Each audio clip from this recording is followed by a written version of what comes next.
Bicara tentang sandwich, siapa sih yang tidak mengenalnya hari ini? Roti berlapis daging, ditambah telur atau sayuran, dibubuhi saus dan mayones, rasanya pasti gurih banget. Tapi sob, tidak dengan generasi sandwich yang marak akhir-akhir ini. Mereka adalah generasi yang cenderung hidupnya perih. Kok bisa? Dilansir dari suara.com, jumlah generasi sandwich dari tahun ke tahun terus meningkat. Setiap 100 orang penduduk yang berusia produktif hari ini, setidaknya harus menanggung 17 orang penduduk lansia. Menurut Pew Research Center, pada tahun 2012 saja, sekitar 29% orang dewasa muda mulai dari usia 25 hingga 34 tahun tinggal bersama orang tua mereka. Terus, kita harus bagaimana dong?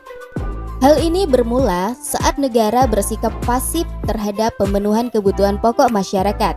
Betul, sebagai pemimpin keluarga, seorang laki-laki atau suami atau ayahlah yang memiliki kewajiban untuk memenuhi kebutuhan pokok keluarganya. Namun, negara tidak semestinya menyerahkan pemenuhan tersebut kepada individu saja. Negara harus betul-betul mampu menjamin terpenuhinya kebutuhan pokok masyarakat yang tidak dapat ditawar-tawar lagi, termasuk kebutuhan akan kesehatan, pendidikan, dan fasilitas umum lainnya. Singkatnya, kalau seorang individu kesulitan memenuhinya, maka negara harus turun tangan dong. Faktanya, banyak seorang ayah yang justru kesulitan untuk mencari pekerjaan. Bagi yang memiliki penghasilan, tak jarang gaji yang didapatkannya lebih kecil dari jumlah kebutuhan. Terus harga-harga kebutuhan pokok selalu meningkat. Bahan bakar minyak juga tak mau kalah. Naik lagi harganya. Pas keluarga sakit, makin pusing karena biaya berobat juga tinggi.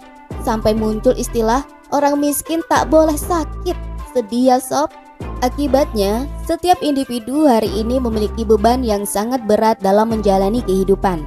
Saat usia makin menua, tak ada tabungan hari tua, tak ada jaminan negara, akhirnya hanya berharap pada anak tercinta. Hasilnya, generasi sandwich pun akan terus bermunculan. Nah, kebayangkan memikirkan hidup sendiri saja susah, apalagi ditambah memikirkan orang-orang dalam tanggungannya. Malang nian nasibmu generasi sandwich. Di tengah abainya peran negara, sikap individualisme juga makin menguat di tengah masyarakat. Coba deh perhatikan, akhirnya orang-orang malah saling cuek kan, saking fokus memikirkan nasibnya sendiri. Saat harga-harga naik, prinsipnya yang penting tetap mampu membelinya. Tuh kan, padahal sangat mungkin ada orang yang akhirnya tidak mampu, hanya bisa gigit jari. Hidupnya kian menderita karena tak ada yang bisa menolongnya. Itu pula yang terjadi dengan generasi sandwich. Mereka akhirnya hanya berjibaku dengan tanggungan mereka yang berlapis-lapis. Sikap individualisme ini juga kemudian makin melebarkan jurang pemisah antara yang kaya dan yang miskin. Pada akhirnya kita jumpai yang kaya makin kaya, yang miskin makin miskin. Sudahlah tamat riwayatmu. Belum lagi gaya hidup orang-orang hari ini yang makin melangit. Segala bentuk kebahagiaan diukur dengan materi, punya follower yang banyak, barang-barang branded, cuan yang melimpah, dan banyak lagi. Nah, virus konsumerisme ini tak jarang menjangkiti para generasi sandwich juga. Ayolah, untuk kebutuhan pokok saja susah. Ini tergiur dengan hal-hal yang tidak prioritas. Tapi nyata loh, dengan maraknya pinjaman online yang mudah didapatkan, banyak juga akhirnya generasi produktif ini terjerat. Mau bagaimana lagi, kebutuhan, termasuk di dalamnya keinginan belaka, makin banyak. Akhirnya akan tambah rumit saja masalahnya. Mereka yang terjerat pinjaman online akan dihadapkan pada sengsaranya riba, rugi dunia akhirat. Kaya enggak, tetap susah iya. Sebenarnya, penderitaan generasi sandwich ini bisa berakhir ketika aturan yang diterapkan di tengah-tengah manusia adalah aturan yang benar, yaitu aturan yang datangnya dari Allah Subhanahu wa Ta'ala. Aturan mana lagi kalau bukan aturan Islam? Saking sempurnanya Islam, semua hal pasti ada pembahasannya. Coba deh, perkara tidur saja dalam Islam dibahas, adabnya, doanya, dan sebagainya. Nah, begitu juga dalam jaminan pemenuhan kebutuhan pokok. Pasti ada aturan mainnya dong. Hebat kan agama Islam ini? Pertama, Islam memang mewajibkan bekerja bagi seorang laki-laki yang memiliki tanggungan nafkah atas keluarganya. Dia berdosa jika malas-malasan bekerja. Nah, kalau seseorang ini tidak mampu karena sudah tua renta, sakit atau cacat, maka kewajibannya dialihkan kepada kerabat atau mahramnya. Jadi, seorang anak laki-laki memang memiliki tanggung jawab kepada kedua orang tuanya jika orang tuanya tidak mampu lagi memenuhi kebutuhan pokoknya. Namun tidak berhenti di sana.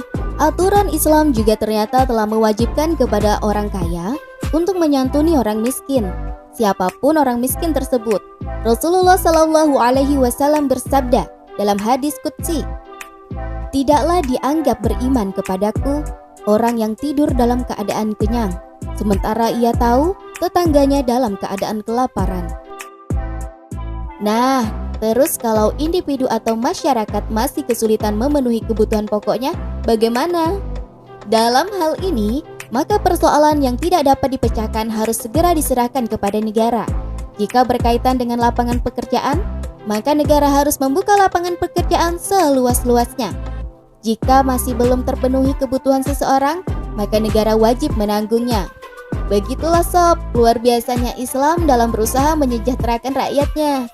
Kesengsaraan generasi sandwich hari ini tidak akan dibiarkan dalam negara yang menerapkan aturan Islam. Jikalau seseorang memang harus menanggung beban kerabatnya yang lain, ia tidak akan dibiarkan sengsara, tapi pasti akan dibantu oleh negara. Sob, generasi sandwich hari ini yang hidupnya perih sangat rentan stres, kelelahan fisik, gangguan mental, ataupun depresi. Tentu kita harus mengakhiri itu semua. Ketika kita tak mampu berharap pada sistem kehidupan sekarang, maka satu-satunya solusi untuk generasi sandwich adalah hukum Islam.